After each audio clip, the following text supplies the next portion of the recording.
The hum of the car engine was a familiar lullaby, a constant companion on countless drives to and from the airport. That night, it felt different.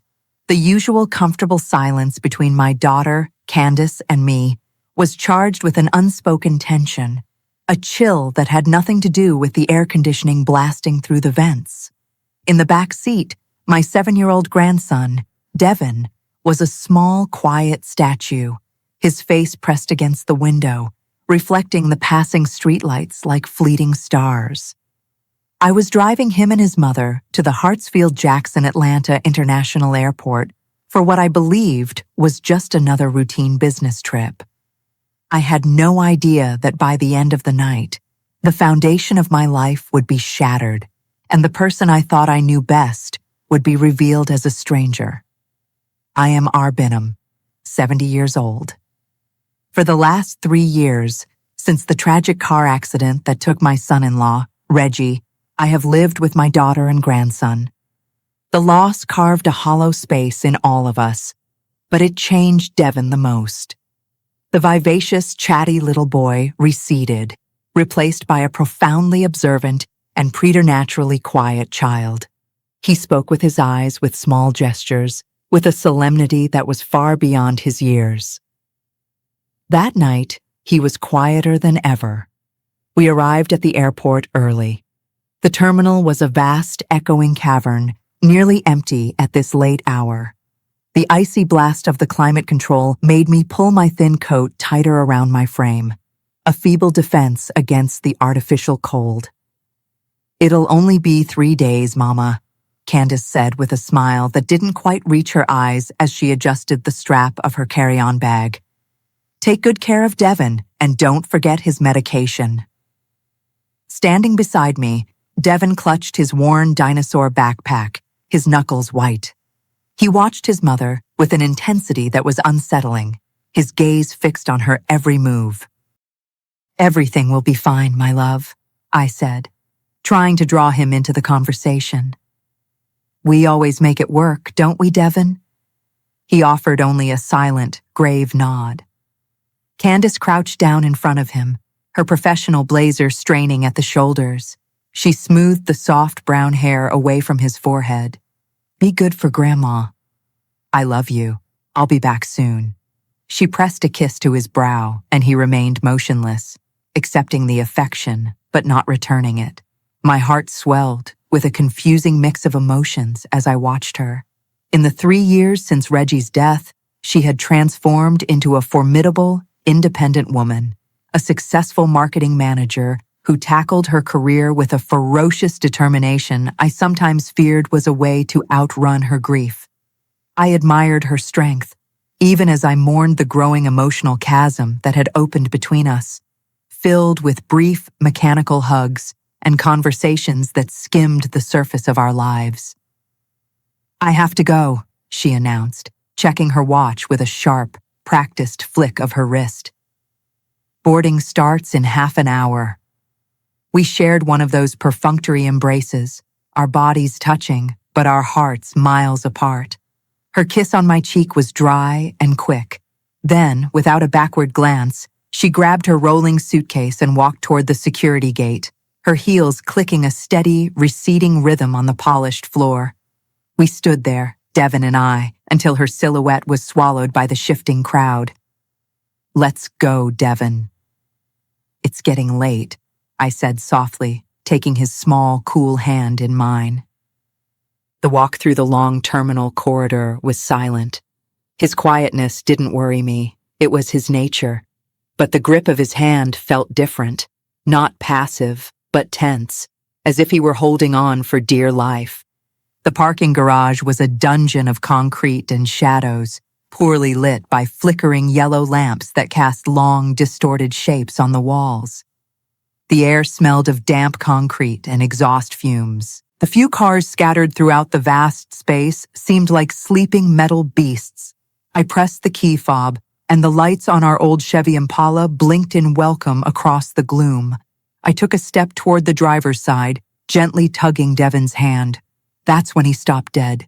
His small body became an immovable anchor. He yanked my wrist with a strength that shocked me, his small fingernails digging half-moons into my wrinkled skin. I turned, confused. "What is it, sweetie?" I asked, bending down to his level. Beneath the sickly yellow light of the overhead lamp, his face was ashen. His eyes, always so watchful, were wide with a terror so pure and unadulterated, it sent an electric jolt of fear straight down my spine. I had never seen such an expression on his face, not even in the raw aftermath of his father's accident. "Grandma," he whispered, his voice so faint I had to lean in until our foreheads were almost touching. "Don't let us go back to the house. Please believe me."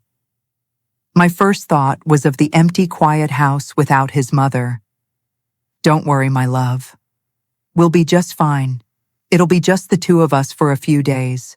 We can have a pajama party." He shook his head violently, his grip on my wrist tightening to the point of pain. "No, Grandma."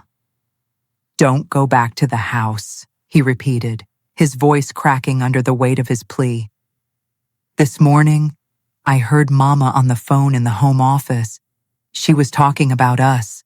My heart, which had been beating a steady, elderly rhythm, suddenly kicked into a frantic gallop. "What did you hear, Devon?"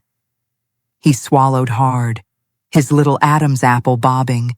He leaned so close his whisper was a ghost in my ear. "Mama said, after we fell asleep, that everything was ready. She said, 'Make sure there are no mistakes.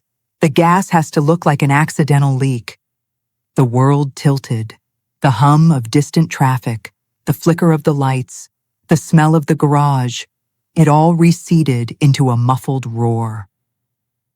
My blood seemed to freeze in my veins, crystallizing into shards of ice.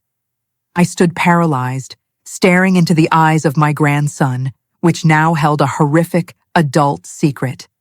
"Please, Grandma." His voice was a thin, quivering thread. "Believe me this time." That last sentence was a physical blow. It carried the weight of all the other times. The time he mentioned seeing his mother hiding papers, the time he said she was messing with the kitchen pipes late at night. I had dismissed them all as the overactive imagination of a grieving child, stories crafted for attention. I saw now, with devastating clarity, that they had been desperate, fumbling attempts to warn me. My hands began to shake uncontrollably. I didn't want to believe it. The idea that Candace, my own flesh and blood, the child I had nursed and raised, could be plotting such a monstrous act was an abomination my mind refused to accept. But the terror in Devon's eyes was the most real thing I had ever seen. It was a truth that bypassed logic and went straight to the primal core of my being. "Okay, baby," I whispered, my own voice trembling as I stroked his cold, pale cheek. "I believe you." "We're not going home tonight." The relief that flooded his small face was instantaneous, and so profound it washed away the last vestiges of my doubt.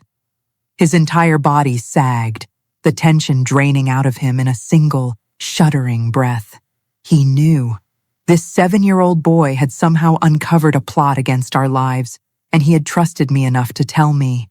I straightened up on legs that felt like water. My mind was a whirlwind. If this was true, we couldn't just go to a hotel. Candace could track my credit card. She could call every friend and relative we had. We were fugitives, and our pursuer was the last person on earth I would have suspected. I got into the car, helped Devon buckle his seatbelt, and slid behind the wheel. My hands were shaking so violently I could barely fit the key into the ignition. "Going, Grandma?" Devon asked from the back seat, his small voice slicing through the tense silence. I had no earthly idea. I looked at his worried face in the rearview mirror and mustered every ounce of courage I possessed to sound confident. "We're going somewhere safe, sweetie. I just need to think for a minute." I started the engine and slowly backed out of the parking spot. We needed time, a plan, and above all, an answer to the terrifying question now screaming in my mind. Why did my daughter want us dead? I drove aimlessly for nearly an hour, putting as much distance as possible between us and our house. The city lights eventually gave way to darker, more deserted roads. In the back seat, Devin succumbed to exhaustion, his head lolling against the window. The serene peace of his sleeping face was a stark contrast to the terror I had witnessed earlier. How could such a small child carry such a heavy burden? As I drove, my mind frantically connected the dots of the past few months. Candace had changed. She was more distant, more irritable, spending long hours locked in the home office, having hushed phone conversations that would cease the moment I entered a room. I had chalked it all up to grief and the stress of being a single mother. Now, every strange look, every evasive answer, every late-night work session formed a sinister mosaic of premeditation. I pulled into a 24-hour gas station on the outskirts of the city, its fluorescent lights a lonely beacon in the darkness. I needed coffee and a plan. I bought a cup of bitter, watery brew from the convenience store and returned to the car, watching Devin sleep. It was then that my cell phone vibrated in my pocket. Candace's name glowed on the screen. My heart slammed against my ribs. Her flight should have been in the air for hours. With trembling fingers, I answered, "Hello?" "Hey, Mama." Her voice was deceptively calm. "Where are you? You should have been home an hour ago." A cold dread trickled down my spine. How did she know we weren't home? "Oh, we decided to stop for dinner," I lied, fighting to keep my voice even. Devin was hungry. A pause on the other end, heavy and loaded. "I see. And where are you having dinner?" "At that little place near the shopping center," I said vaguely. "Shouldn't you be on the plane?" "There was a problem with the flight," she said, a little too quickly. "It was rescheduled for early tomorrow morning." "I'm heading back home now." I froze. That made no sense. Candace was meticulous, a planner. She lived by her schedule. An unexpected flight cancellation would have sent her into a tailspin of reorganizing, not this calm acceptance. "Oh, what a shame," I replied, straining for a natural tone. "Well, we'll see you at home later then." "Yes, of course," she said, her voice suddenly dripping with a false, cloying sweetness. "Don't worry about rushing. Enjoy your dinner. I just wanted to make sure you were okay." I hung up and stared at the phone as if it were a venomous snake. It was a trap. She was testing us, seeing if we were spooked. Maybe she had cameras in the house. Maybe she realized Devin had overheard her. In the back seat, Devin stirred, his eyes fluttering open. "Was that Mama?" he asked with a shrewdness that chilled me. I nodded, unable to lie to those perceptive eyes. "She said her flight was canceled. She's coming back home." Devin's eyes widened, the terror returning in an instant. "She knows, Grandma." "She knows we found out." I took a deep, shuddering breath, trying to steady my trembling hands. "Devin, I need you to tell me exactly what you heard this morning. Everything, every single word." He sat up, smoothing his wrinkled t-shirt. In that moment, I know I shouldn't have, but I went over and listened. "It's okay, sweetie. You did the right thing. Keep going." She was talking really low, but I heard her. He closed his eyes, as if replaying the memory. She said, "Yes, they'll be alone. 3 days is enough time for it to look like an accident. A gas leak during the night while they sleep, nobody will suspect." He paused, taking a shaky breath. And then she said something about papers and insurance money. She said, "Once they're out of the way, I can finally access everything." A violent shiver racked my body. Insurance money. Suddenly, the puzzle pieces snapped into a horrifying picture. 6 months after Reggie's death, I had found the documents for a substantial life insurance policy he had taken out. I was the primary beneficiary, with a large portion held in a trust for Devon, inaccessible until he turned 21. Candace was the administrator of the fund, but she couldn't touch the capital, not while I was alive. And then there was the house, my house, which Reggie and I had bought together and which had been willed solely to me. Candace lived there, but she didn't own it. The property values in our neighborhood had been skyrocketing. "Devon," I asked, my voice barely a whisper, "did you hear your mother talking about money or Grandpa's insurance before?" He nodded slowly. "Lots of times. She always gets really angry. Once, on the phone, she said she was stuck because of us." Each word was a dagger to my heart. My own daughter plotting to kill her mother and son for money. The monstrous absurdity of it made my mind reel, but the evidence was now undeniable. Her changed behavior, her sudden, intense interest in my finances, her probing questions about my will. "What are we going to do, Grandma?" Devon's small voice brought me back to the stark reality of our situation. I looked at this incredible child, whose quiet observation and immense courage had saved our lives. "First, we're going to get even farther away," I said, starting the car. "And then, we're going to get evidence." "Evidence?" he asked, confused. "Yes, sweetie. Proof that we can take to the police. Something that shows your mother is planning something terrible." He nodded, his expression grave. This was not a conversation a grandmother should ever have with her grandson. The weight was unbearable, but we were in it together now. It was the two of us against an enemy I had never seen coming. As I drove back toward the city, a desperate plan began to form. It was risky, but it was our only chance. "Devon," I said, catching his eye in the rearview mirror, "do you remember Mr. Harrison, the doorman at our old apartment building?" He nodded. Wallace Harrison was an old family friend, a man of quiet integrity and discretion, who had worked at our former building for decades. "I think we need to pay him a visit." I drove toward the old neighborhood, my heart pounding a frantic rhythm against my ribs. The clock on the dashboard read 1:20 a.m.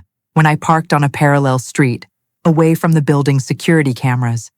If Candace was looking for us, we couldn't leave a digital breadcrumb trail. "Stay here for just a minute, Devon," I said, killing the engine. "I'm going to see if Mr. Harrison is on duty." I slipped out of the car and moved quickly to the security booth, staying in the shadows. The booth was lit, and to my immense relief, I saw Wallace inside, his wrinkled, kind face bent over a crossword puzzle magazine. I tapped lightly on the glass. He looked up, confused at first. Then his eyes widened in surprise. "Ara?" He stood, opening the booth door. "Good heavens! What are you doing here at this hour?" "Wallace, forgive the intrusion," I said, my voice low and urgent as I glanced nervously over my shoulder. "But I have a serious problem. I need your help." He ushered me inside without another word. The small staff apartment at the back of the building was simple but clean. Wallace had lived there since his wife passed away a decade prior. It was a discreet space with a separate entrance, invisible to anyone who didn't know the building's layout. A perfect temporary sanctuary. Devon sat at the small kitchen table, sipping the hot chocolate Wallace had made for him. The old doorman listened, his face growing increasingly grim as I recounted the unbelievable events of the night.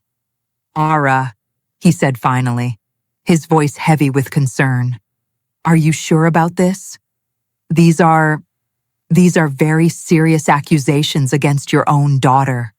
I sighed, the weight of it all pressing down on me. "I know, Wallace. It sounds like madness. I don't want to believe it myself."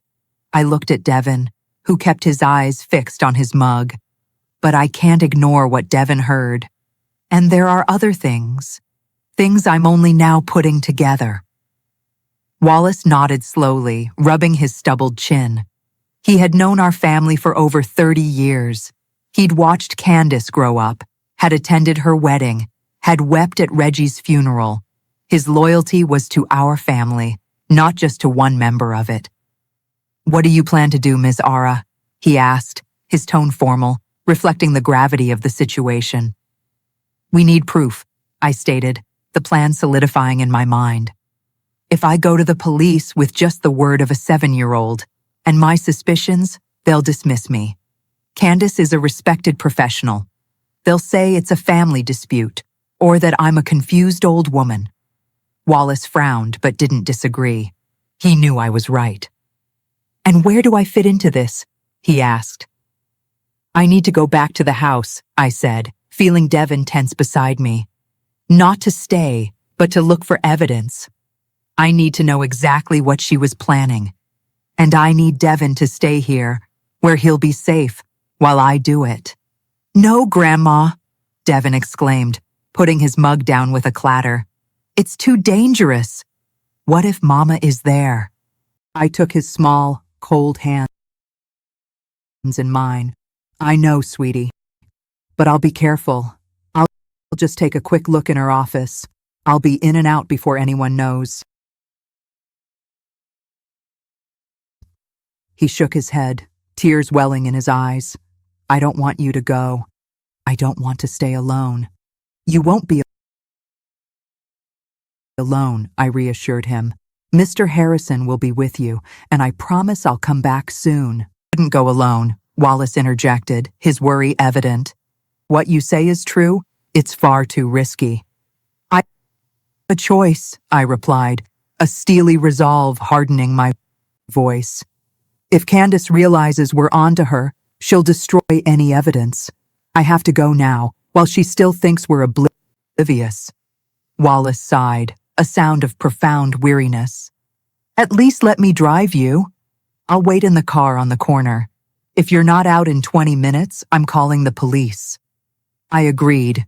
It was a better plan than going in completely alone. "I want to go too," Devon insisted, his lower lip trembling.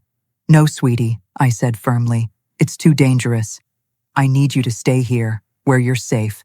That's the most important job you have right now. I promise I'll come back for you." After more pleading, he finally relented, but not before wrapping his arms around my neck in a hug so tight it stole my breath. "Promise you'll be careful, Grandma," he whispered into my ear. "Promise me." "I promise," I replied, kissing his forehead. Wallace lent us an old, unregistered burner phone so we could communicate without using my traceable cell. We arranged a simple code. 1 ring and hang up meant I was okay. 2 rings meant I was in trouble. After ensuring Devon was settled on the small sofa bed, with strict instructions to lock the door and not open it for anyone but us, Wallace and I set out into the night, the weight of our mission heavy upon us. The dashboard clock read 2:45 a.m. when Wallace pulled over a block away from my house. The neighborhood was silent and still, bathed in the eerie orange glow of the streetlights. "I have a bad feeling about this, Ms. Ara," Wallace murmured, cutting the engine. "Are you certain you want to do this?" I swallowed hard, staring at the dark silhouette of my home at the end of the street. No lights were on. Candace's car was nowhere to be seen. "I don't have a choice," I repeated, more to myself than to him. 20 minutes, just like we agreed. Wallace nodded gravely. "God protect you." I slipped out of the car and moved quickly down the sidewalk, clinging to the shadows. My heart was a wild drum in my chest. Using my key, I let myself in through the back door, closing it softly behind me. I stood frozen in the dark kitchen, listening. Nothing but the hum of the refrigerator and the steady ticking of the grandfather clock in the living room. I pulled the small flashlight from my pocket and illuminated a path to the hallway.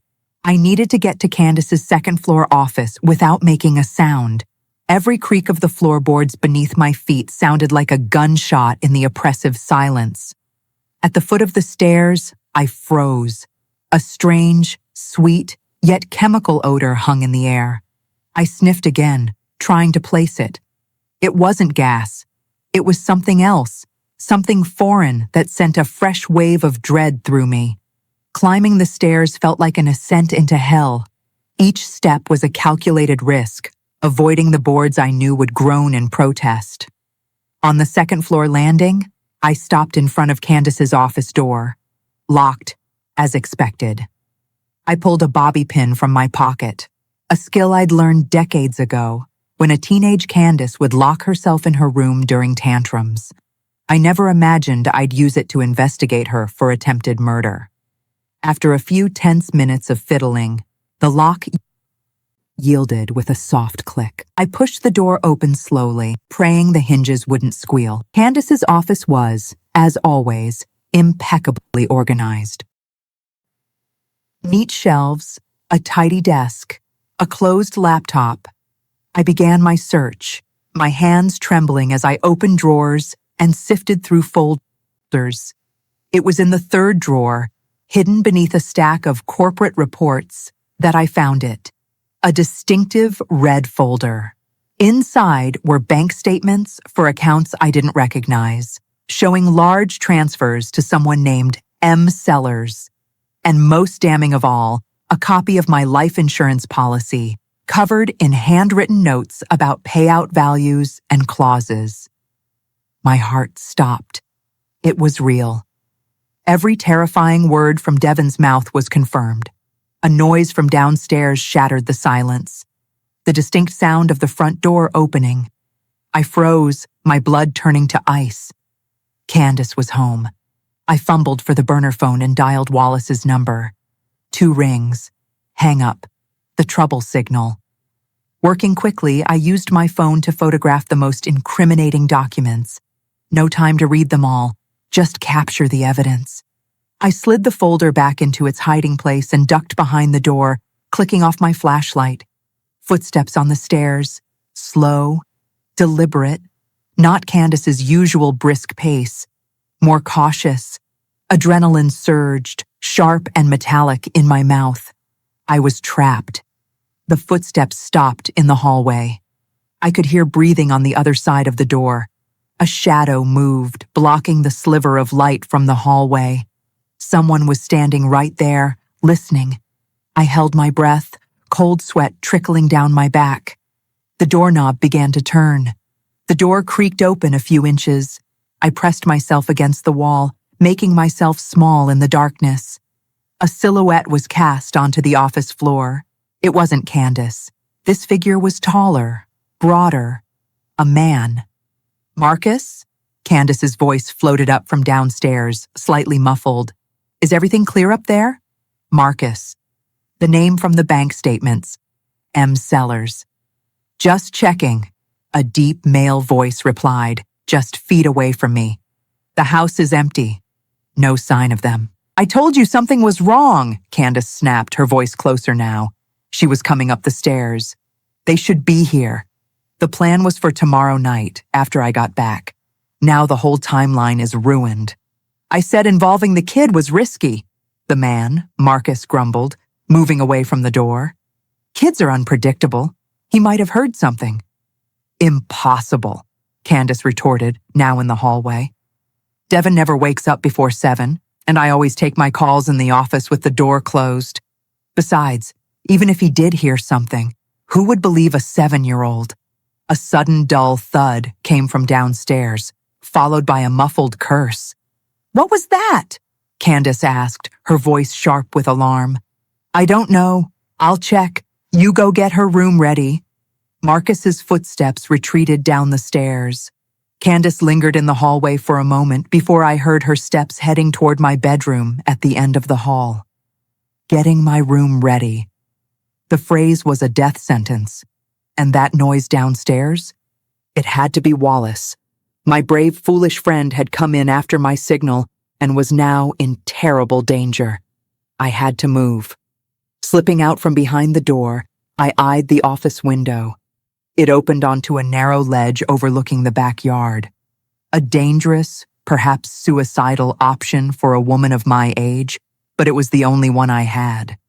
I was halfway out the window, balancing precariously on the cold, narrow ledge, when I heard agitated voices below. "Who else is with you, old man?" Marcus's voice boomed. "How did you know to come here?" I couldn't hear Wallace's response, but the sound of a scuffle and a pained grunt made me flinch. They had him. "Candace, I found someone!" Marcus shouted. "An old guy trying to sneak in the back." "What? Who is he?" My daughter's voice was distant from my bedroom. "He won't talk, but he seems to know your mother. She must be around here somewhere. They knew I was in the house. The search would be relentless. Desperation lent me a strength I didn't know I possessed. I scrambled for the latticework covered in ivy at the corner of the house, ignoring the pain in my joints and the wooden slats scraping my hands. I half climbed, half fell the last few feet, landing with a jarring thud on the grass that sent a bolt of agony through my hip. No time to recover. I staggered to my feet and ran, hunched over, across the backyard toward the low wall that separated our property from the neighbors. As I scrambled over it, I heard the office window wrench open above me. "Anyone down there?" Marcus's voice roared into the night. A flashlight beam swept the yard, inches from where I had just been. I dropped behind the Miller's hydrangea bushes, holding my breath. "I'm going to check. Keep the old man tied up." I didn't wait. I ran through the Miller's yard, my hip screaming in protest, until I reached the parallel street.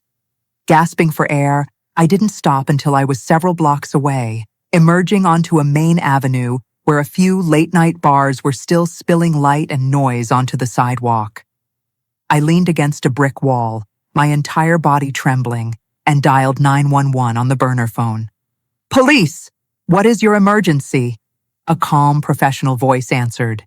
"My name is Ara Binham," I gasped, struggling to form coherent sentences. "I need to report an attempted murder. My daughter is trying to kill me and my grandson for insurance money.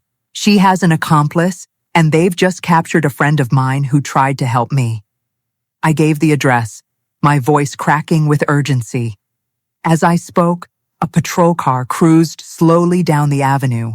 I waved my arms frantically. To my overwhelming relief, it pulled over.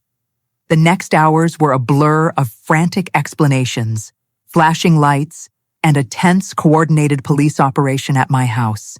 They found Wallace, bruised but alive, and arrested Marcus. But Candace was gone. She had fled out the back when the police arrived. The relief at Wallace's safety was immediately eclipsed by a new, profound terror. "Evan," I whispered, my blood running cold. "We have to get to my grandson before she does."